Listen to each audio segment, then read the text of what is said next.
right, everybody. Welcome to Hot Route Takes, take two on our week one recap show. Very excited, nonetheless, even though we're battling technology on this late night. We are more than happy to have NFL Sunday football back Yes, sir. and providing coverage for you guys, man. I mean, this was an extremely exciting week one of football, lots of headlining matchups. And obviously, for our podcast, a big one is the Dolphins, Miami, Brian's favorite team, and the Chargers of LA, Christian's favorite team, squaring off in week one. Very exciting game. You could argue the best game of week one so far. And it was a back and forth affair in which Miami ultimately came out on top, 36-34. Both quarterbacks look electric. Both offenses look electric, as I pretty much predicted. I thought this would be a high-scoring affair, and each quarterback lived up to the billing, man. True headlining week one matchup that didn't disappoint. So I'll let each of you guys give your takes on what you saw from each of your teams and the takeaways you had from your week one performance. Brian, since the Dolphins won, why don't you lead us off? Yeah, absolutely. So, I think the Dolphins played a great game offensively. Tua threw the ball all over the yard, particularly over the middle of the field where he was just eating all day long, and the Chargers didn't seem to have a real good answer for it. Tyreek Hill finished today with over 200 yards receiving. Tua finished today with 460 yards passing with 3 touchdowns and a pick, averaging 16 yards a pass. So Tua played a great game. I think if there's any critics out there left, I think he pretty much shut them up. He came out to play in this football game, and I think he definitely showed what he was made of. I think the big thing I want to say about this game is the offensive line without Tron Armstead was able to protect Tua and keep him upright. 0 sacks today. That's a great thing to have, especially going against the likes of Khalil Mack and Joey Bosa. So on the other side of things, I was a little bit discouraged to see the Chargers run the football as well as they did, especially since they're not really known for their rushing attack. But credit to them, they ran for over 200 yards against us, and Austin Eckler had a phenomenal game. Justin Herbert played well as well. I mean, the entire offense of the Chargers looked pretty good to me. But ultimately it came down to who had the ball last, and the Dolphins defense came up big right there at the very end. Jalen Phillips coming through with, I believe, 2 sacks, or at least 2 sacks. Yeah. So credit to the Dolphins defense coming in the clutch, but overall a little bit discouraged to see Chargers run the ball as effectively as they did all day. But thanks for Tua and Co, because they really won this football game for us. Yeah, as a Chargers fan, I'll just add on to Brian, saying the running game was a big key for us. I think that's a good thing. Austin Eckler had the 117, and then Joshua Kelly had 91. We almost had 2 rushers for 100 yards. I think as a Chargers fan, that was unheard of last season to even have 1 guy with 100 yards. So almost having 2 is a very exciting point on our team. But other than that, the defense looked rough. I mean, couldn't stop anything in the middle of the field. Big question mark for me, kind of what are we going to do, because that was, Drew Tranquil's big thing on our team is to help the middle of the field. Now he's off, in KC. Kind of what are we going to do to, coming out of half? I'm thinking, we have a defensive strong head coach. He's going to figure something out to stop the middle of the field, and just did not happen. But other than that, Mike Williams went down, came back in. That was a big, scare for a minute, but, he's coming back and actually finished the game out. So Herbert played great. Maybe I wish maybe threw the ball a little bit more, but, just as a Chargers fan, I'm kind of used to seeing that kind of be our kind of what we do, throw the ball a lot. So I'm going to have to get used to that not being what we are. Going to be a little hard for me, but I'm excited for the running game and what we can do against maybe other teams. If we're doing this against a Miami team that has a good front, that's kind of maybe a worry I have for Miami right now. It's just what kind of happening with the new system they brought over. With Vic coming in being the defense coordinator, are they going to be able to stop the run? Maybe. I think it's just, the Chargers, we do have a great O-line. So I think that helped us in the running game. But other than that, great game. The last thing I'd say, we couldn't get the offense off the field. I mean, Miami only had 1 punt, had a new punter. I was excited to see him a couple times, come out there. And I mean, I don't even know the new punter's name because I've only seen him once. Yeah, I mean, just a great game to watch. My Ravens played at 1 o'clock, so this was the headlining 425 matchup, and it was a great game to take in because I think these offenses showcased why they're going to be 2 of the top in the NFL across the season. just firepower all over the place on that side of the ball. And Brian's prediction for a Tyreek Hill 2,000 yards season may come to fruition because he looked electric today. He was schemed open a lot, and he made plays all over the field. Chargers look good on their side of the football, so exciting stuff for both of your guys' team. Obviously, only one come out victorious, so good start for Brian and his company. But we'll segue to some good news in Christian's end is that the Chiefs dropped their Thursday night opening football matchup with the Detroit Lions, a game that Christian predicted that Detroit would come out with a win. So what did you take away from that game, Christian? But yeah, I watched the game very closely. The team stats at the end of the day, Detroit had everything, total yards, passing, rushing. They ended on top on every category, which, they have to do with this team they're playing in KC. But Travis Kelce was definitely missed out there. Kadarius Toney, probably the worst game we've seen out of a wide receiver in a long time. Right when I went on Twitter, I seen nothing but Kadarius Toney memes and anything else possible they could make of this guy. But at the end of the day, I take on the Chiefs side too. Patrick Mahomes, your leading rusher, cannot happen. Just cannot. You want this guy to be healthy all 17 games, and you cannot have him running with the pass that he's had. And the wide receivers, other than their one young rookie they had, he had a big game, Rice. But other than that, these wide receivers look rough out there, and just Detroit won in the Detroit way. All the rookies played great. All of them got a good number of snaps. Wish Jamar Gibbs was out there a little bit more is my only takeaway for Detroit. But other than that, this is exactly how Dan Campbell probably wanted this game to go. Yeah, I definitely watched this game all the way through, and my main takeaway, like Christian had talked about, is the receiver core not playing up to what they're going to need for this football team. But I don't want to spend too much time on it. Mahomes obviously played a good game still. It's just really receiving weapons let him down. Detroit, man, they showed up to play. The offensive line is everything they were built to be. David Montgomery got a little bit more run than I thought he would, but he played well in his time on the field. Jahmyr Gibbs played well in his time on the field. I think in 7 carries, he broke 6 tackles and showed the elite speed that made him a high draft pick. And like Christian said, I think all the draft picks played pretty well in this football game. Especially Brian Branch with the pick 6, showing a lot of awareness and a very heads-up play to be able to catch that ball off a deflection and take it to the house.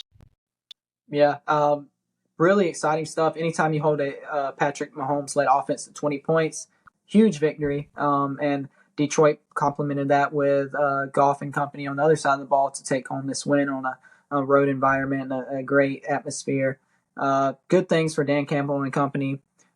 We mentioned the sorry receiver room for the Chiefs. We'll segue to maybe the sorriest. Hey, at 1 o'clock. Yep. Real quick, can we go, as we're going through the games, make sure we're picking out who we thought were going to win? Yeah, of course. Yeah. Well, Christian called that Detroit upset, where me and Brian were wrong. Flip the script on this one. I'm 0 for 2 on the next one because me and Christian had Carolina taking care of Atlanta, and Atlanta came out victorious, actually, a 24-10 score in this 1 o'clock game. Yeah, we talked about the Chiefs receiver room. Maybe none worse than Carolina Panthers. My goodness, Bryce Young had a tough time finding anyone with any type of separation. But credit to Atlanta and what they built on their side of the ball with their rushing attack. I know Brian called this one, so yeah, we'll let you lead it off and tell us what you had from this game. Yeah, I think, like you said, the receiving weapons for Carolina underperformed in this football game. I thought Bryce Young, although he had the 2 interceptions, were pretty much the same exact mistake, back-to-back interceptions, not drives, but he was laid over the middle of the field, dig route, probably the 3rd progression in the play, and he just didn't see the safety driving on it, and Jesse Bates read it both times perfectly, picked the ball off, and other than that, though, I thought Bryce Young played a pretty inspiring game. If you're a Panthers fan, you liked what you saw for the most part. I think you got to temper your expectations this year a little bit just because the weaponry is just not where it needs to be for Bryce Young to be the best version of himself. But I think Atlanta really came and showed everyone that this run game is for real. Tyler Algier and Bijan Robinson is going to be a problem this season. And they have complementary weapons around those two and Kyle Pitts, Drake London, who did not get any action at all today, but Matt Collins looked all right today as well, but Desmond Ridder did not play well. I don't anticipate him playing extremely well this year, but if they can just run this football like they did in this game, it was extremely dominating. The way this offensive line was getting pushed up front. Carolina's got a good defense. A lot of their players made some plays in this football game. Brian Burns made some plays, but overall, this defense was getting downhill. Tyler Algier was hitting these holes, man, breaking tackles. Bijan looked good as well. And they were getting Bijan very involved in the pass game with 5 receptions in this football game, 6 receptions in this football game. So Bijan off to a good start. The Falcons off to a good start, and I think this running game is for real. Yeah, no, I agree with you. I thought the Panthers come out, maybe get something going better than what happened. That's why I kind of lean towards them. Just the quick little takeaways I'll say is just the Panthers, all receiving core had 2 catches. That was it. Have to figure a way to do something about that. Then on the Falcons side, the Drake London's a big question mark. How did they not throw up, a screen or something with Arthur Smith coming from Tennessee? I know that's in his playbook. Just didn't kind of happen for him. And just I'll give it to Atlanta. They ran great this game, but my only concern with them moving forward is going to be if they do play a defense that can stop this run, what will this offense look like? So they didn't have to show it today. So going into maybe next week, I'm not sure who they play off the top of my head, but just they have a 2-headed monster in the backfield right now. But just if someone can slow that down, what would this Atlanta team be? Yeah, fair point. Go ahead, Brian. Did you guys see if J.C. Horn's all right? Because I know he went down in this game for a period of time. I don't know if he came back in. I have not even checked for an injury update on him, but yeah, that would be a huge loss if he's not good for the following week. But he's apparently okay. Good. That's good news because he's battled injuries throughout his career already. So we hate talking about injuries for any player. So yeah, a talent like him, we want to see on the field. We'll move on to perhaps the sloppiest conditioned football game in the NFL Week 1. Happened in Cleveland in the AFC North matchup between the Bengals and the Browns. And Christian was all over this one, man. Dominant performance from this Browns defense, holding Joe Burrow to 82 yards passing, 14 of 31. You do not see that from a Joe Burrow-led offense. He just got paid a fat contract, highest paid player in NFL history now. And the Browns had him in a chokehold all day. That offense, despite the conditions, weren't moving the ball, and Cleveland looked good. So, Christian, you had this one in one of your upsets of the weeks, and you were right on the money with it. What'd you like from Cleveland today? Cleveland, that defensive line, kind of what led me to pick them. Cincinnati's been having so much turnover on that offensive line ever since their Super Bowl run. That was a big concern for me going into this game, and I understand, with the weather, that may play a factor with that. But Smith and Myles Garrett got to Joe Burrow. He never was comfortable, didn't have that much time. And then on the Cincinnati side, the wide receivers didn't somehow get that much good separation from the Cleveland defense. They were playing great defense out of there in Cleveland. I think that's a big surprise and kind of what we kind of didn't expect their corners to come out and do other than maybe Ward. But Joe Burrow just didn't look comfortable. I watched this game pretty close, saying it was my upset pick. And then Joe Burrow just did not look like Joe Burrow. The calf was still, getting massaged on the sideline. They were taking the gun to it, massaging it out. So my big question mark for them moving forward, what is Joe Burrow's health? And then other than that, Sean played great. Big game out of him. He had a couple missed throws, but I think that was the weather more so him. Then he did have one interception. It was just real bad. He hit a linebacker, dead in the chest. But other than that, this was pretty much what Cleveland needed it to be. It was the Nick Chubb show. Nick Chubb took over once Cleveland got a comfortable comfortable lead. And then after that, you knew kind of what Cleveland was going to do, and they just couldn't stop it on the other side. And then, the receiving core for Cleveland did pretty good. They got Elijah Moore in the backfield and receiving. I think that's some big new thing they're going to try on their offense. They pointed that out during the offseason. They're going to let him do a lot more. Other than that, just not a good game out of Cincinnati, and maybe, a bounce back against Chase's Ravens, but I don't know even against that defense what the Cincinnati's team's going to look like next week. Yeah, I'm with you, Christian. I definitely thought Cincinnati was going to win this game. I do think the conditions for this game definitely bode well for Cleveland's style offense, having the run game to lean on and this offensive line that can get some push and have Nick Chubb just kind of run the show and have Watson work off of that. I was encouraged by what I saw from Watson in this football game because last year he was just putrid, man, and he came out and I thought he played a pretty good football game here. Made some stuff happen on the ground with his legs, so that's encouraging. But in a rainy game like that, it's probably not ideal to be in week one with a timing based passing offense. So, with Joe Burrow probably not being 100% healthy, it was an ugly game, man. It really was. You would think Cincinnati will bounce back. I know last year in week one, I think they played Pittsburgh and Burrow threw 4 picks and Pittsburgh just stomped them. So, this is kind of a familiar thing for Cincinnati in week one. So we'll see what happens from here. I'm not ready to say Cincinnati's done or anything like that, but certainly a poor performance week one from Cincinnati. But props to the Cleveland Browns for coming in and really punching Cincinnati in the mouth. Yeah. I mean, really the theme of NFL Week 1, I think, was the sloppy offensive play. Defenses around the league just looked more prepared and more in tune throughout this NFL Week 1. And maybe no more the case in that football game, conditions aside. We'll move on to the ideal conditions you can have a NFL dome out in Indianapolis between Jacksonville and Indy. A lot closer game than I think any of us suspected. We all had Jacksonville winning, and they did so by a 31-21 score. But Indy actually had a late lead in this game thanks to DeForest Buckner fumble return touchdown, and Jacksonville had to piece together 2 impressive drives to take a hold of this game. Each polished off with a touchdown run from Etienne and Tank Bigsby to finish off the Jacksonville win. But I thought Trevor looked fine. 24-32 for 241, 2 touchdowns and a pick. For me, what we were looking for this offense, the involvement of Calvin Ridley. Great day for him. He got a touchdown score the first of the day, 8 catches for 101 yards on 11 targets. Solid performance. We thought he was a great player, and adding that to this offense only would help.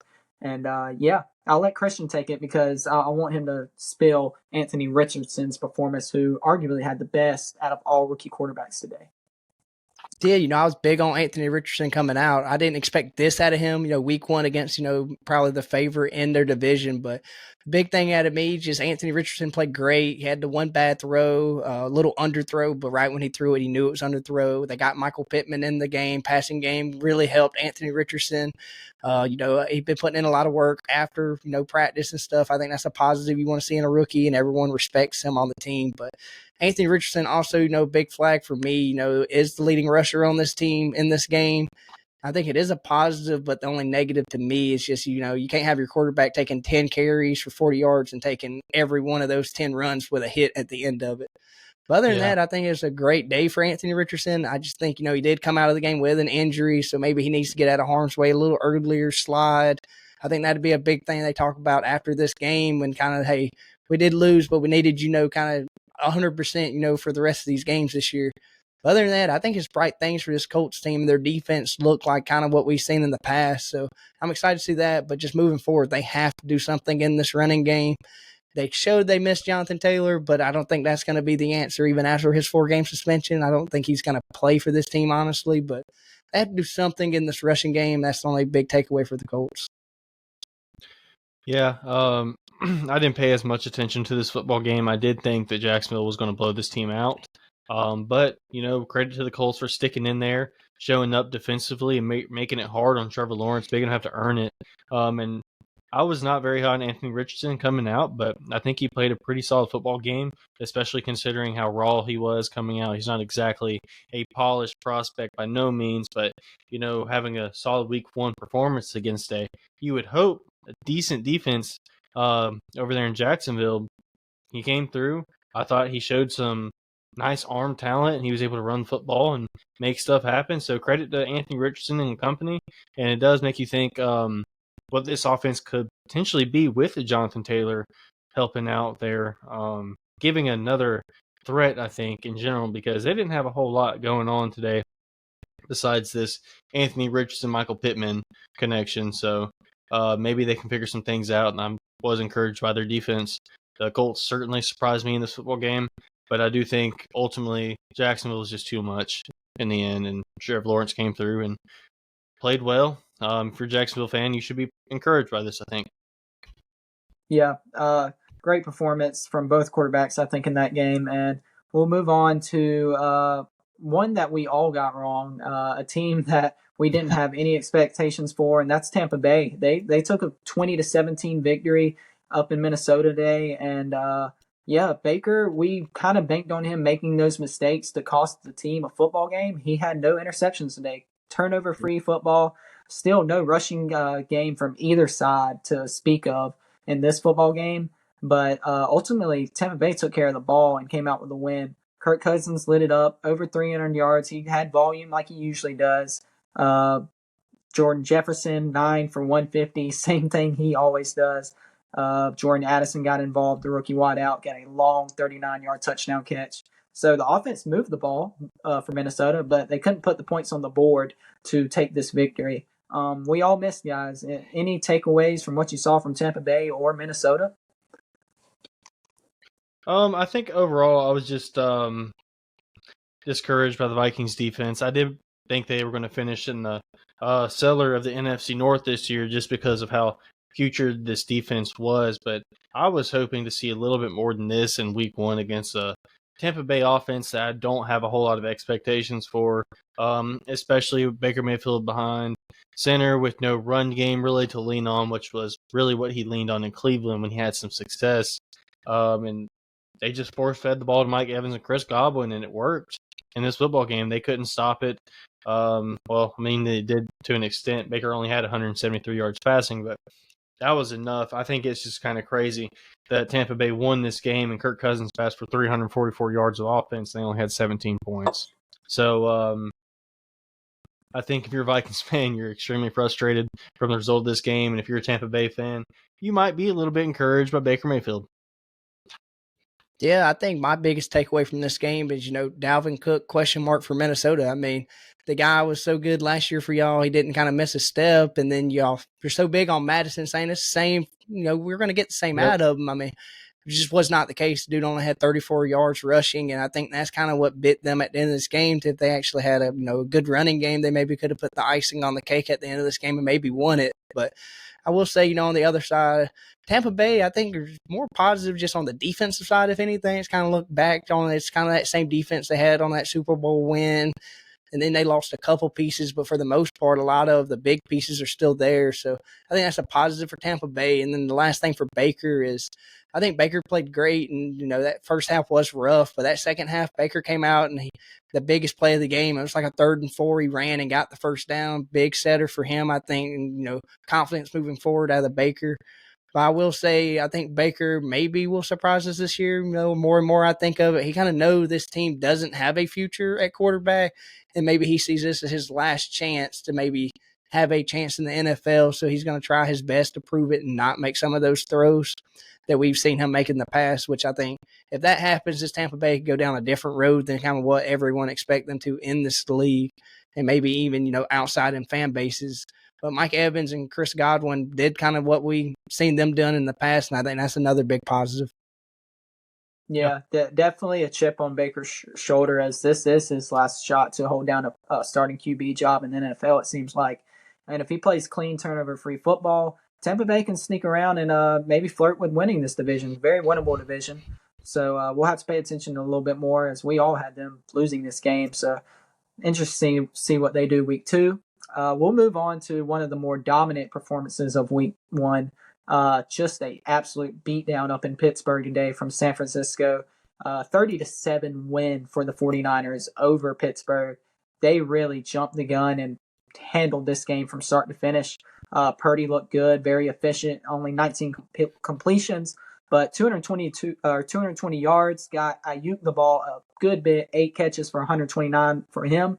And like I thought, Christian McCaffrey was due for a big year. Big day, week 1 for him. 22 carries, 152 yards, including a long 65-yard touchdown run.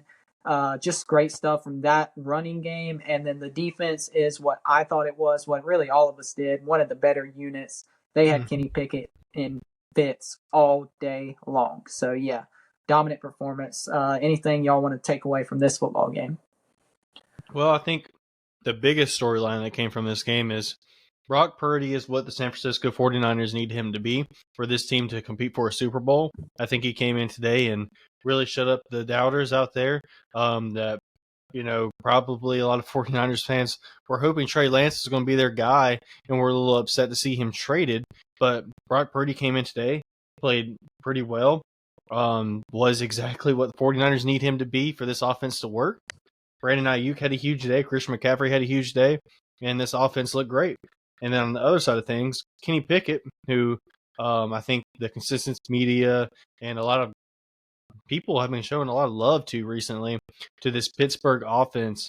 And I think they really got beat down today. Quite frankly, I think they couldn't run football at all against the San Francisco 49ers front. And they clogged passing lanes all day. Deontay Johnson and George Pickens combined for 48 plus 36, doing math on the show here, 86 yards total. And that's with Kenny Pickett throwing the ball 46 times in this football game, with 2 interceptions and being sacked 5 times. So not a good showing by this Pittsburgh offense. I know that the bringing back Matt Canada, in my eyes, was a mistake, and it really showed up big time in this football game. And I think it's really going to be the Achilles of this football team, and potentially cause Mike Tomlin to have his first losing record as a coach for the Steelers. Yeah, I think the only thing I'd like to hit on is just the Steelers never got to play their brand of football. They went down pretty quick, and after that, they only ran the ball 10 times this game, and then like, all right, Kenny, well, here you go. We're sorry, but we have no other choice. So I think we're going to tap the brakes a little bit on saying Kenny Pickett's bad by any means, because he is going against the best defense in the NFL, what we're pretty much all agreeing on at this point, at least in the season. They didn't get a chance to run the ball, and that's kind of what Pittsburgh's been known for, is run the ball and then let the receivers, do kind of what they get every once in a while. So, to me, the big thing that scares me is on the Steelers is Allen Robinson was your leading guy. We've seen him in his last couple stops not be great. So now that that's your leading guy in week 1, that scares me. But other than that, the 49ers is just big things everywhere. I think the Brandon Ayuk showing out this game is a big thing for them. If they get another superstar somehow on this team and not having to pay him that much, that's scary. But I think the defense, new DC, that put a lot of people to bed too real quick if there was any question marks about this defense. Yeah, no DeMeco or not, that defense has got talent galore, every position, and they showcased it today, man. A dominant performance from San Francisco.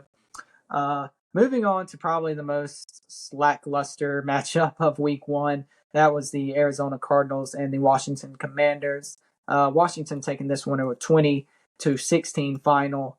Sam Howell getting the first win as a starter in his career.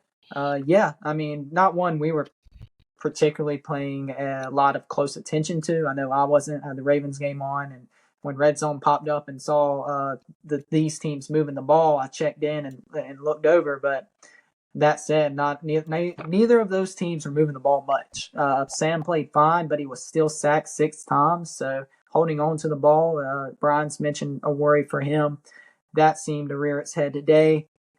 Rushing attack was fine, but still only 3.3 yards per carry for the team. But that said, they got the win, even though it probably should have been by more against what we think is going to be one of the worst teams in football this year, the Arizona Cardinals. I'll let either of y'all jump off from here. Not a lot to be excited about, but if you want to share any takeaways you have, go right ahead. Yeah, so I think the Cardinals are doing their best of showing that they're doing a tank job right now. A lot of the players, their better players on their roster, showed up last minute with a little ding on the injury report and were out for this football game. And I think the Cardinals have basically a bare bone roster right now anyway, and they'll definitely be in play for Caleb Williams if they want him. I don't know how invested they are in Kyler Murray, but they'll certainly have that option this offseason. Then the Commanders, I think you're a little uninspired by their lack of offense against this Cardinals defense. And, Sam Howell played a decent football game here. But overall, a little bit underwhelming. They still came away with the dub, and we'll see what happens next week. Yeah, my big takeaway is just, Arizona's offense is kind of what we expected. I don't even think they had a touchdown this game. It was all field goals, and I think they scooped up either it was a fumble or interception, one or the other.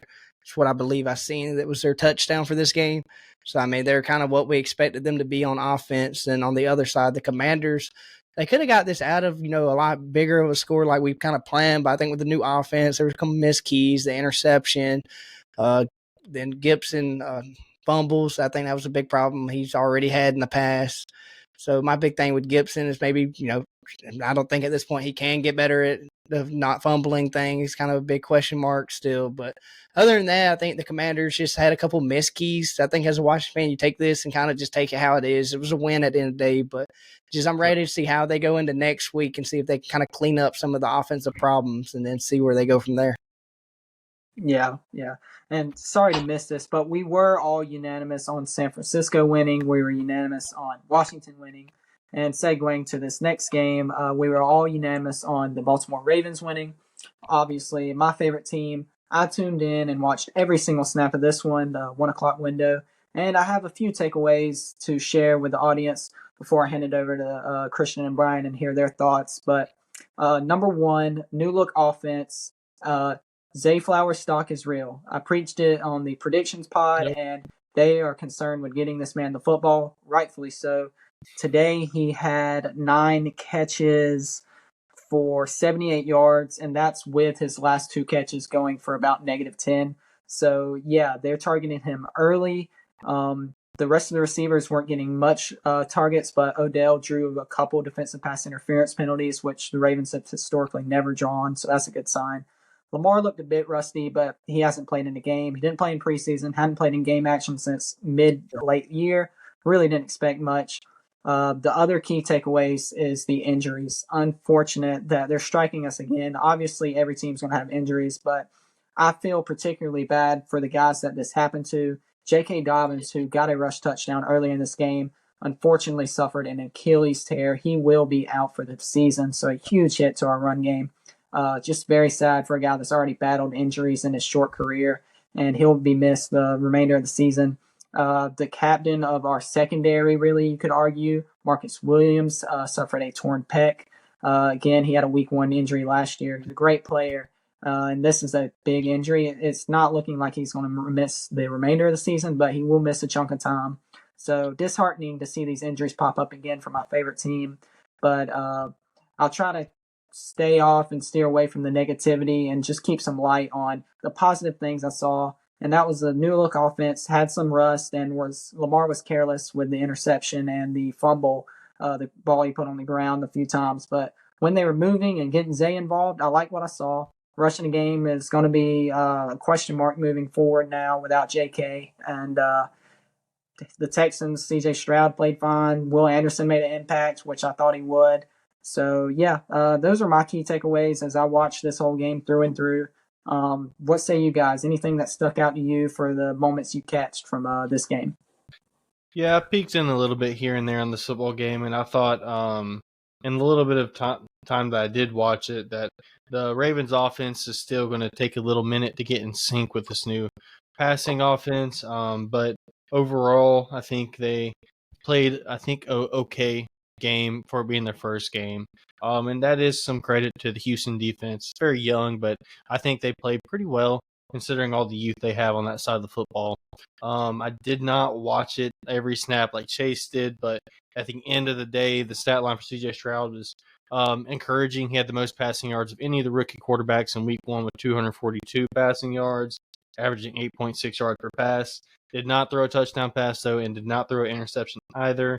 Got sacked 5 times, so looked like Houston had a real hard time moving the football in this football game. But I think it's a good warm-up game for Baltimore offensively to see what they can get away with, what they can't get away with.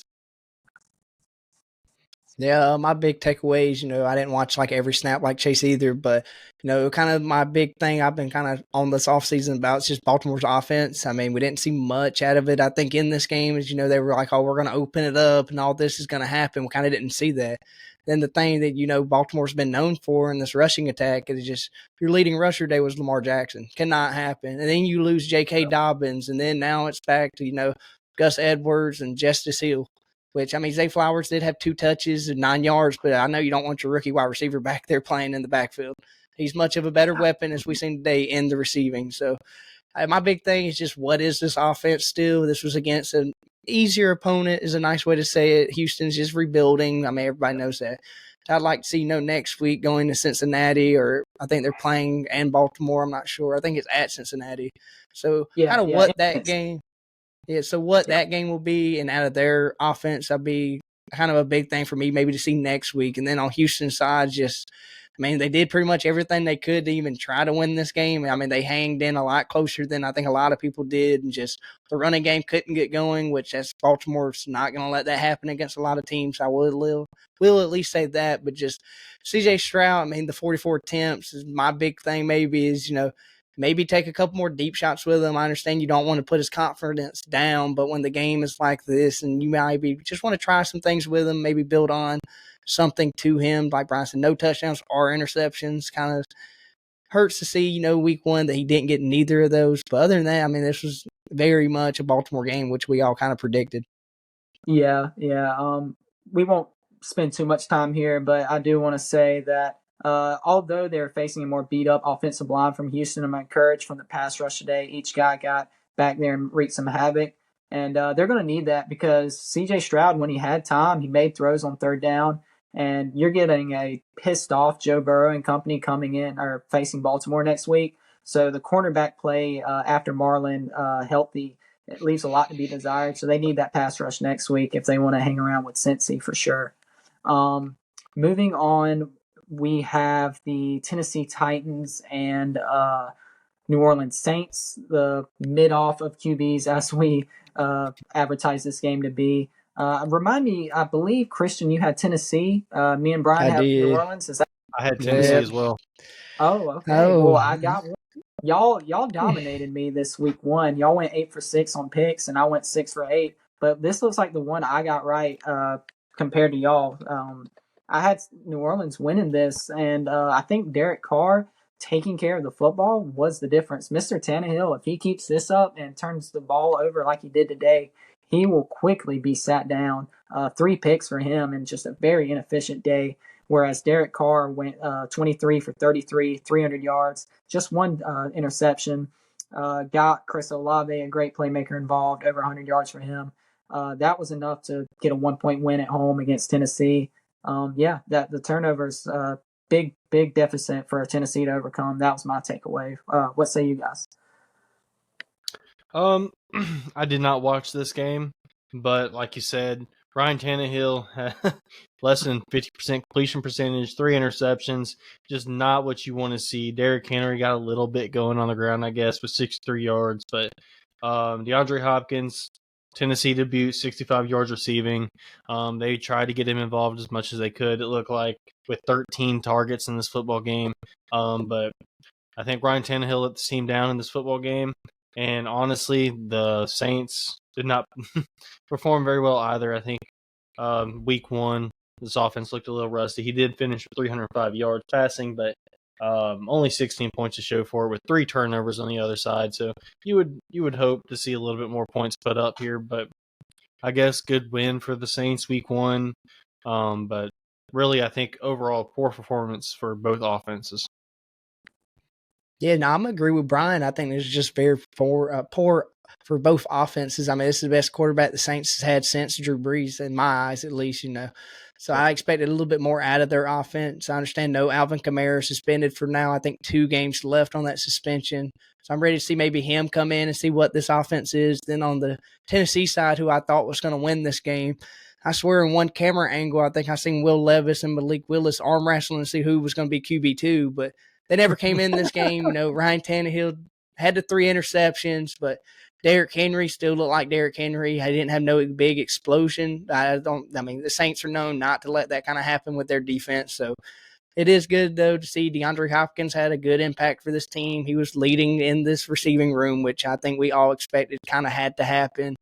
And then I will give Tennessee some credit. In the fourth quarter, their defense played great. I mean, they didn't allow the Saints to score anymore, gave their offense a chance to win this thing, but just Ryan Tannehill would not let it happen. I mean, he just over and over kind of shot himself in the foot. So my big question just next week, I think Tennessee's coming to play there. We're going to Tennessee, so I don't expect them to bounce back on us, but it's just what are they going to do at quarterback if Ryan Tannehill keeps having bad games back-to-back?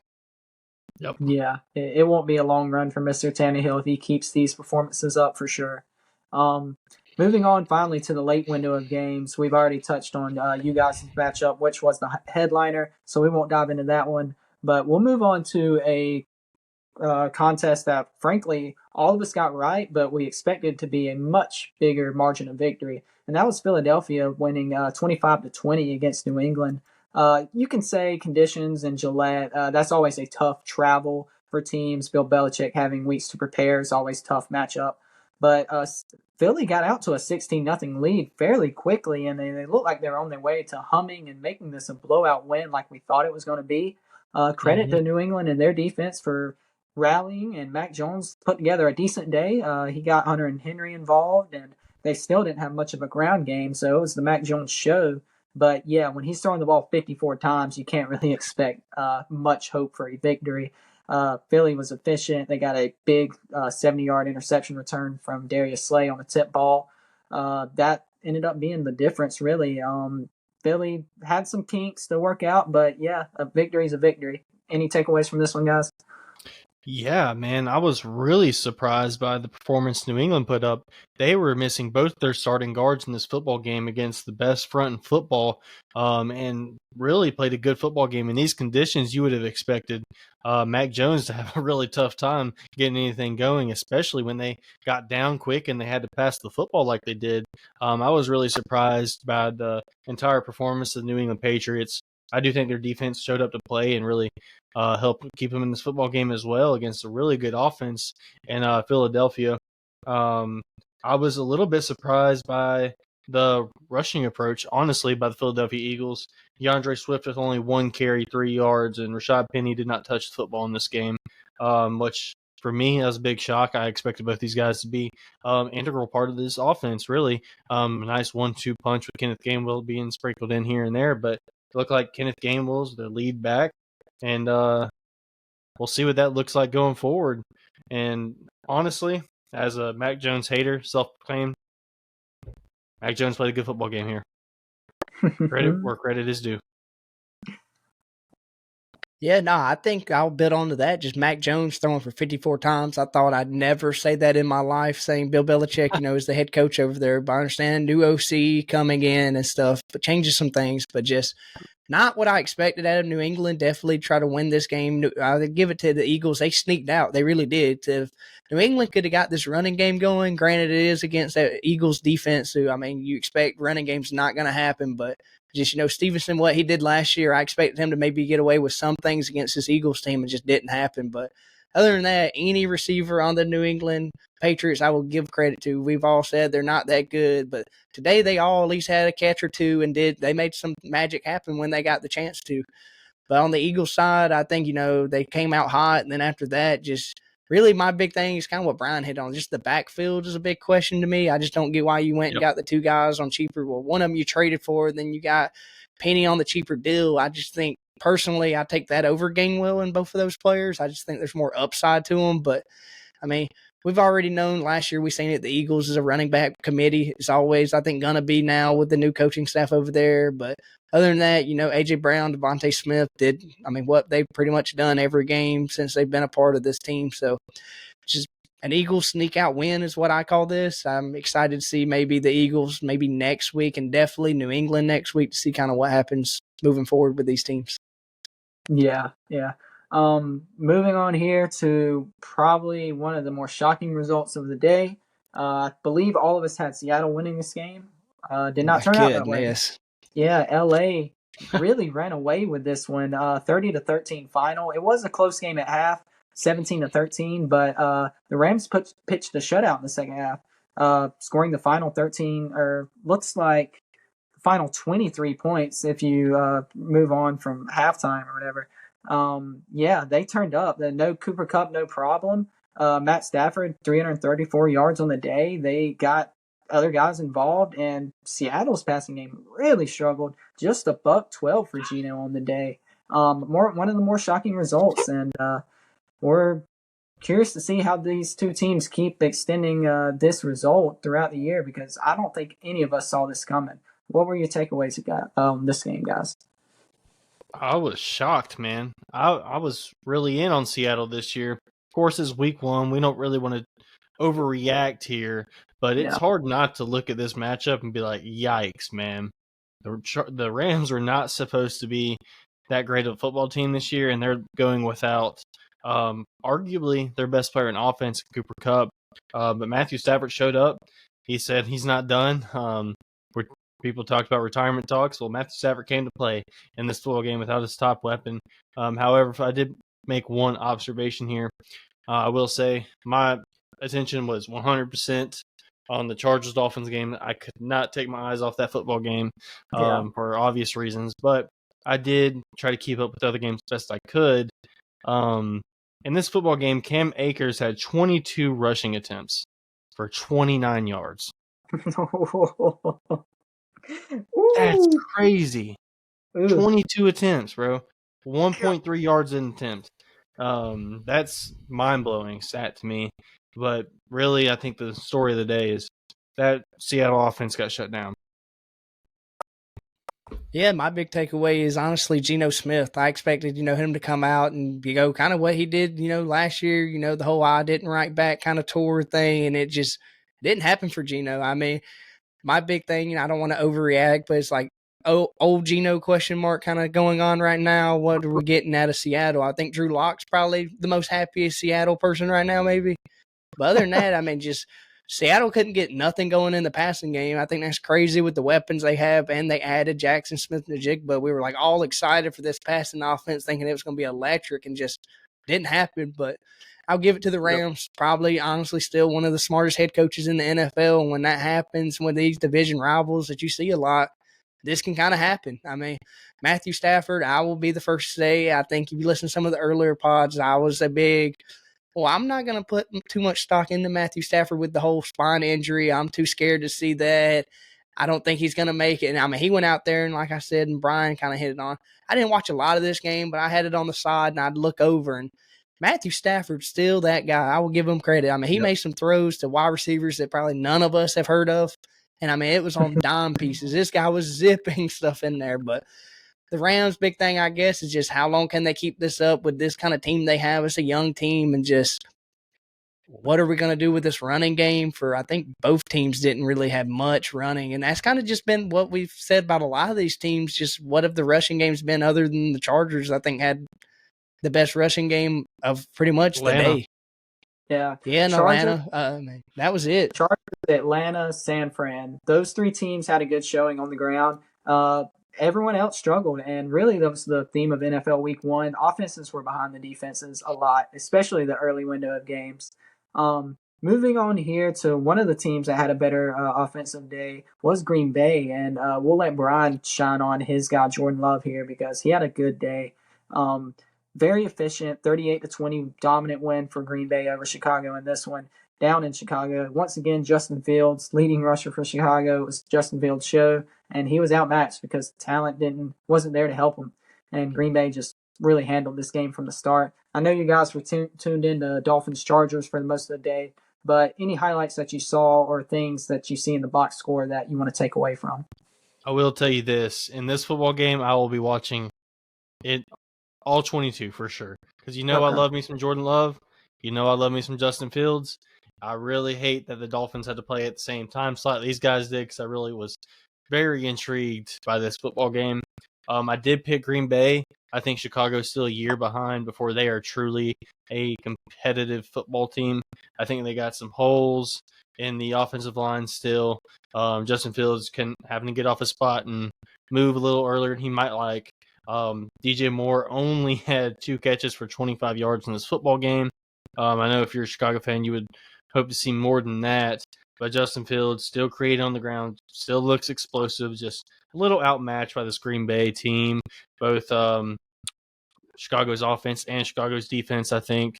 The Packers came to play, and I really do think the Packers are going to be a better football team than many expected, especially since Jordan Love, man. I think he is the real deal.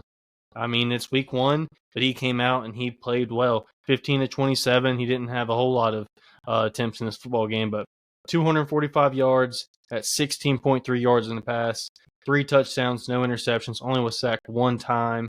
He did lose a fumble, so he did have a turnover in this football game, but for his first start with the team, knowing he's the guy, I'm impressed, man. And they start off the Jordan Love era with a W, and man, I love to see it. No Christian Watson either. Yeah, I'm gonna start on the Bear side. Just my big takeaway is just Chase Claypool. I mean, you traded for this guy last season, and still, I don't think he's arrived off his bus or train, plane, whatever he took to come to Chicago. He never came. I mean, this guy didn't do nothing this game, and then they thought they were getting him and adding a DJ Moore and Mooney, thinking they would have something out there for Justin Fields, and come to find out, it's just two of them out there, and Claypool's just wasting space on the offensive side.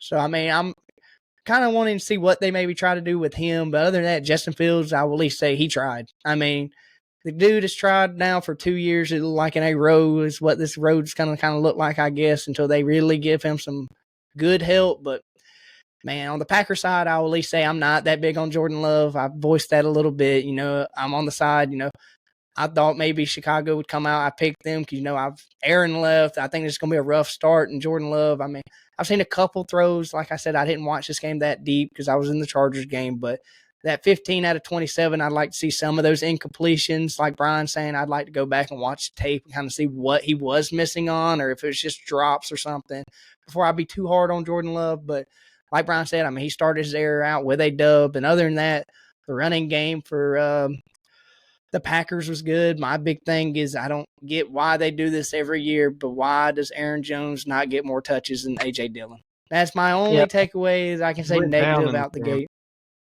Yeah, so Aaron Jones did leave this game with a hamstring on the touchdown. Okay, that makes sense. Yeah. Yeah, he pulled up. A.J. Dillon had a bad game. He only had 19 rushing yards on 13 carries, and they did not have a good day on the ground at all. Yeah, Jones. Because he's a great player, but that hamstring injury could be a lingering one for sure. At least they got A.J. Dillon. Hopefully he plays better than what we've seen out of this game. But other than that, the receiving crew looked good. Romeo Dobbs, however you want to say it. I did see that he had 2 touchdowns. I've seen one of them on red zone. So, I was a big non-believer in that guy too last year after seeing what happened. I understand it was only 4 catches and they were kind of in the red zone targeting them, but I'd like to see Christian Watson back and see what this offense is moving forward. Yeah, I like that. I wish we were ending our week 1 recap on a little higher, more sexy matchup than this one, but albeit we do have the final 425 game to get to was the Vegas Raiders against the Denver Broncos. I believe me and Brian both had Denver incorrectly and Christian had Vegas. A 17-16 1-point narrow win for Vegas in this one. Sean Payton, new look offense, looked more of the same behind Russell Wilson. Very inefficient, very methodical, and not many big plays to speak of from this game. But in the end, it was a Vegas win, which Christian got correctly. So I'll let him lead off. I know we were all tuned in to Chargers Dolphins, but anything from the box score or highlights you've seen, Christian, that jumps out? Yeah, and I had it on the screen too with the Chargers game. I watched it a little bit because this is a rival game and they're going to be playing us twice a year. So I kind of kept a little closer eye on it just because I knew that was going to be down the road. But Josh Jacobs, he did have the 19 for only 48. I expected more out of him, and that's kind of why I took the Raiders, and they won it the other way. And I will say this, Jacoby Myers, I will give him credit. He was open a lot this game, and I just did not expect that with this defense on the other side. But I think he can give thanks to Devontae Adams for that because, I mean, Jacoby Myers just time after time when they needed a big play, that was the guy that made it for him. I think I heard on the broadcast he did used to play quarterback in the past, so I wonder if that maybe helps him and Jimmy G on the same page. But Jimmy G did go down once in this game, and I was like, oh, no, not this already. But he got back up and, continued playing. And then on the other side, if Sean Payton maybe wasn't so worried about, what was going on in New York with their new offensive coordinator, he maybe could have sneaked this game on out, but he was too worried about, Hackett and them. But other than that, I will say Javonte Williams had a good couple runs and, took a couple shots and he got back up. He was their leading back, what I did not expect coming off of that injury that he had, and that kind of why I didn't expect them to win this game. And I will give Russ some credit. He didn't play that bad and just didn't have those turnovers we've seen last year, but at the end of the day, it's still a loss for Denver Broncos. Yeah, I know we referred to one of the earlier slate games as a mid-off. Well, I think this one is certainly a mid-off. I don't think either one of these teams are going to be real competitive this year. But I was shocked to see Las Vegas come out on top in this football game. Jimmy Garoppolo, I think, played a pretty dang solid football game. Like I said, I was watching the Dolphins game, but I did keep an eye on this football game because I did think Denver's defense was going to be too much for this Las Vegas offense. But, man, they were able to move the ball a little bit through the air. Like Christian said, Jacoby Myers had an awesome football game with 2 touchdowns, 81 yards through the air. They did struggle to run the football a little bit. And then on the other side of things, Denver, Russell Wilson avoiding turnovers, that's great to see if you're a Broncos fan. But ultimately, just not putting up enough points, and this is a familiar sight for the Broncos. Yeah, like I said, I wish we ended on a little sexier matchup, but that was it for the week 1 of NFL slate of football. Really, that game told the tale for NFL week 1, I thought, where the offenses were behind. Besides you guys, Chargers-Dolphins game, I think the offenses left a lot to be desired, especially on the rushing attack, aside from 3 teams. And no one lit up the pass yardage numbers either besides the Dolphins-Chargers game. Everyone was hovering around 200, under 200 yards. So, yeah, a lot to be desired from NFL offenses week 1. Looks like we will be recapping the Sunday night game, which go ahead and watch the highlights. Yeah, it's Dallas. Dallas is good. A whooping, to say the least. It's 40-0. Real quick, I'll say the Daniel Jones contract's not looking too good. The man is 10 for 22 with 2 interceptions with 83 yards. Yeah, obviously, we haven't been able to. I didn't watch, but I'll look into that. But Daniel Jones is doing what I expected Daniel Jones to do after getting that contract. But I guess the Monday night game is what we're looking forward to at this point, and hopefully that's a good showing from Buffalo and the Jets. We'll have to watch the highlights, but I know all of us were kind of thinking a Giants regression was coming. Just looking at the score, it looks pretty bad right now, so we'll have to watch the highlights and film and see what we saw from this game. But Dallas looks really good. New York looks really bad just from the score. So when we get together Wednesday night, as I said, we got late. We had some technical difficulties on this pod, so we're recording a lot later than we usually will on Sunday nights.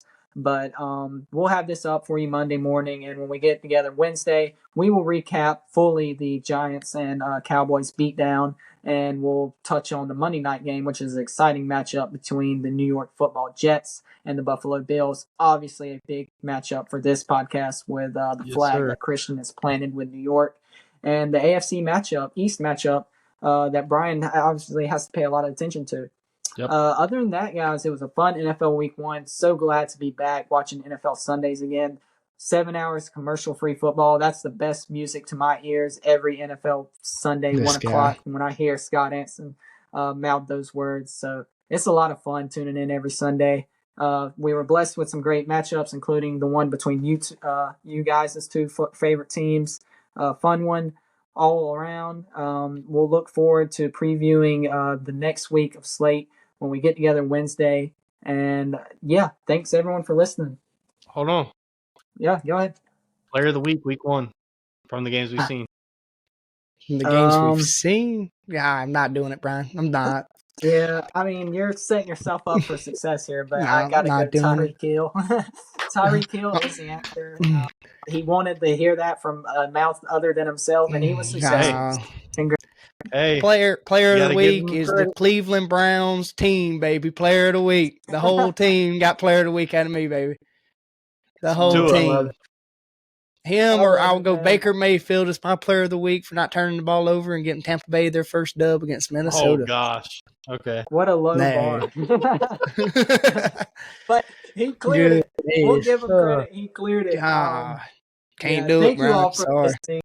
Yeah, hey, this is a fun one. We can't ask for a better week 1 matchup than the one we had for our podcast with that matchup in week 1.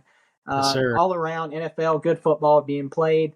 We'll look forward Wednesday night when we preview week 2. Hopefully some more sustainable offense throughout the league, and we'll be able to touch on that a little bit more. But nonetheless, we'll hit y'all with a preview so you have that in your feeds ahead of the Thursday night football game. And we look forward to hearing y'all, and thank you for tuning in with us tonight. Peace out. The win Monday, Aaron. Go Dolphins. Okay.